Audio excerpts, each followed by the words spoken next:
lanjutkan ya Bu Bintang. Payung hukum udah ada ini ya, Undang-Undang Tidak Pidana Kekerasan Seksual. Dalam konteks menangani perkara-perkara seperti ini, bagaimana sikap aparat kepolisian? Sebelum menjawab sikap dari kepolisian, ada beberapa hal yang tadi disampaikan oleh Mbak Hana terkait dengan ketika korban mengalami kekerasan seksual, kemana harus melapor. Mungkin kami di kementerian ini melalui Perpres 65 2020, nah itu kita sudah kembangkan hotline pengaduan kekerasan seksual. Nanti bisa diakses melalui call center 129 ataupun melalui WhatsApp 08 111 129 129.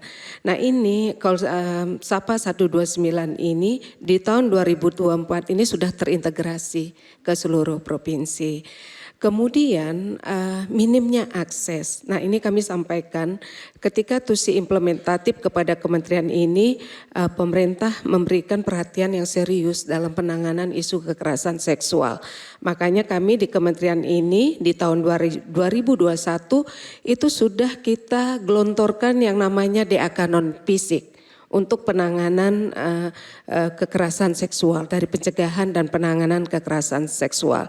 Tadi juga dari Mbak Maria ya sebelumnya narasumber juga menyampaikan kalau kita terkait dengan bukti, susahnya visum dan sebagainya itu bisa digunakan DAK non-fisik yang kami gelontorkan. Itu terkait dengan bagaimana pemerintah hadir untuk menjawab isu-isu kekerasan seksual ini. Memang masih banyak mempertanyakan ini hampir 2 tahun implementasinya gimana, bagaimana polisi apakah sudah mau merujuk Undang-Undang 12 2022 ketika ada kasus kekerasan seksual. Makanya kita ada yang namanya perpresnya pelatihan terintegrasi yang nanti akan dikawal oleh Kemenkumham. Ini juga aturan turunannya yang kita harapkan. Kami dulu pernah di kementerian ini melakukan pelatihan terintegrasi untuk bagaimana aparat penegak hukum punya kacamata yang sama dalam penanganan satu kasus. Hana, aku pernah jadi dirut di majalah Rolling Stones, ya.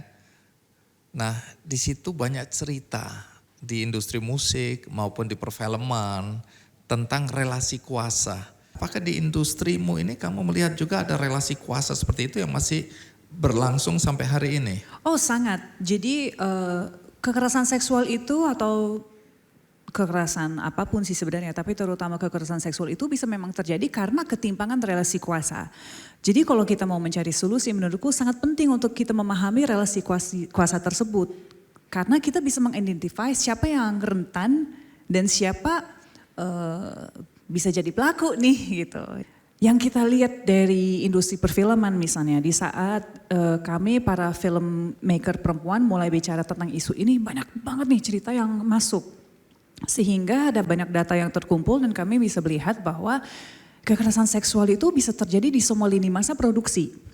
Dari pre-production, dari production, dari post-production, bahkan sampai promo juga gitu. Dan memang yang di-identify adalah, wah orang-orang yang punya power misalnya aktor yang paling, aktor utamanya lah atau aktor yang statusnya paling tinggi dalam sebuah produksi, sutradara, produser, head of department, pokoknya yang punya power dibandingkan anak magang, kru perempuan yang dianggap posisinya lebih rendah dalam hierarki produksi, aktor newcomer yang tidak tahu sama sekali tentang industri perfilman, kalau tiba-tiba ada sutradara yang bilang, oh iya kamu harus ketemu aku di sini dan ngobrol sama aku di tempat di luar ruang profesional, atau aktor yang bilang, iya kalau untuk mencari chemistry kita harus pacaran.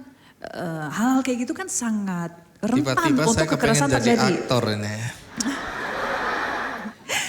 Tapi memang that's what we mean by relasi kuasa. Hana dan teman-teman yang punya kepedulian seperti ini kemudian memulai gerakan ya untuk mencegah terjadinya relasi kuasa di industri hiburan atau perfilman.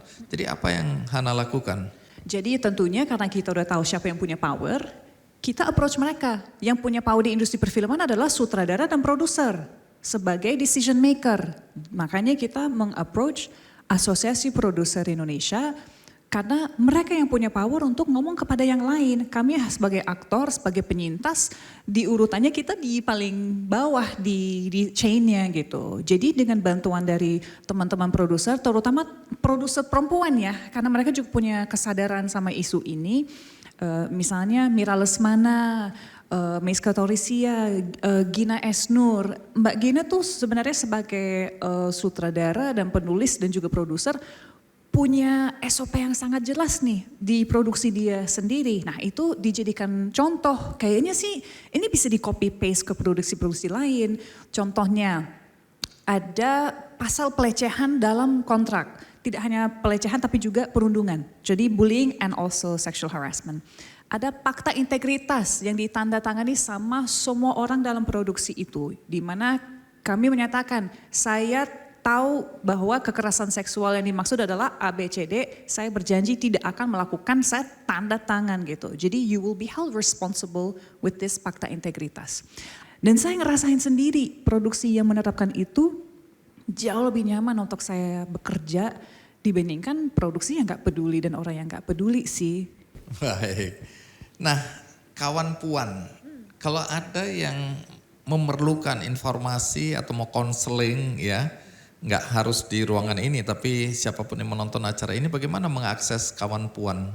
Jadi kawan Puan itu teman-teman bisa cek di Instagramnya, kami banyak bergerak di media sosial memang dan ada pengaduan di situ. Di kawan Puan itu memang kami bekerja sama dengan organisasi di seluruh Indonesia. Jadi teman-teman yang nonton dari rumah kalau misalnya bisa reach out, hopefully bisa dihubungkan dengan siapa di kota Anda yang memang bisa membantu. Dan selain kawan Puan ini sebenarnya ada beberapa layanan yang lain seperti carilayanan.com. Carilayanan.com itu adalah inisiatif dari teman-teman Jakarta Feminis di mana itu ada list layanan apapun untuk korban kekerasan, mau itu dari rumah aman, psikolog, bantuan hukum segala macam. Kamu bisa masuk ke carilayanan.com, kamu bisa masukin your location dan akan muncul tuh siapa aja dan mana aja yang bisa kamu pergi untuk bantuan. Ada juga misalnya sekarang era digital memang lebih banyak akses informasi lewat social media dan Instagramnya.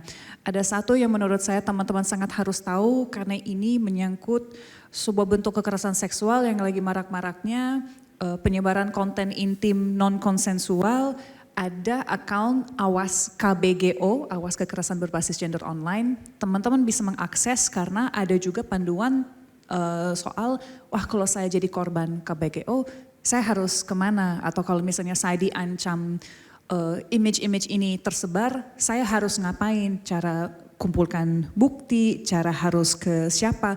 Sangat-sangat penting untuk teman-teman tahu sih. Nanti Bu Bintang mungkin kasih catatan juga bagi anak-anak muda yang pacaran karena mabuk cinta, bucin, terutama yang perempuan disuruh apa aja mau, bahkan melakukan mungkin jarak jauh. Saya lihat banyak kasus, kamu telanjang dong, kamu ini, kamu itu, direkam sama pacarnya. Tadinya kelihatan begitu romantis, intim, tapi begitu berantem nanti aku upload semua apa yang pernah aku rekam. Dan itu ada relasi kuasa juga atau ancaman. Nah, tapi sebelum berakhir mungkin Hana juga bisa sampaikan sesuatu kepada yang hadir di sini, yang juga ditonton oleh teman-teman di rumah atau dimanapun juga. Mungkin berdiri lebih. Oh waduh, iya. Formal ya. Mungkin tadi udah disampaikan sih sebenarnya. Saya waktu menjadi korban, saya cukup kecewa dengan reaksi dari beberapa teman. Seakan-akan saya yang salah dengan mengalami itu. Dan saya rasa bersalah itu sering banget kita rasakan sebagai korban. Tapi saya pengen teman-teman di luar sana tahu bahwa kalau menjadi korban yang 100% salah adalah pelaku, bukan korban.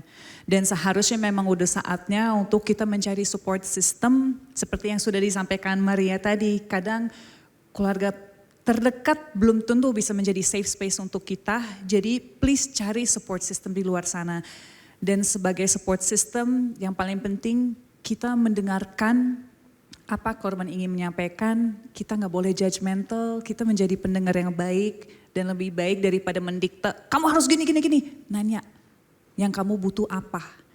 Dan dari situ kita bisa sama-sama cari, mau itu di carilayanan.com atau di Kawanpan atau di kementerian atau dimanapun itu. Pokoknya kamu gak sendiri dan saya berharap teman-teman semua bisa ikut melawan dan ikut speak up soal isu ini. Dan untuk teman-teman lelaki di luar sana, tolong kita butuh sekutu, please.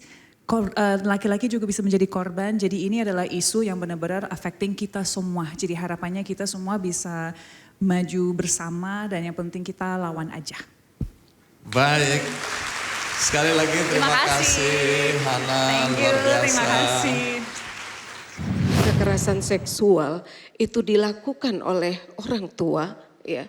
Selain hadirnya undang-undang tindak pidana kekerasan seksual, itu justru hukumannya jauh lebih berat.